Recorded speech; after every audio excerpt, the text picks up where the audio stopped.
cu 70% mai puțin ca în aceeași perioadă a anului trecut. Бьет, значит любит.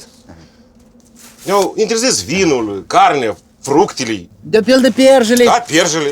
Și asta pentru că ne vor binele, ei țin la noi, ei ne iubesc. Eu pe Mișulica eu tot așa, o dată în săptămână cu curava, să știe, ca profilaxie.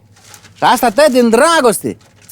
E ca în gazetă scrie că în Europa nu se poate cu curava. Ei. Ci că drepturi.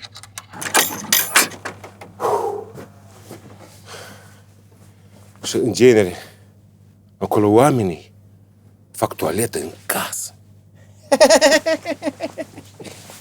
Oameni nebuni.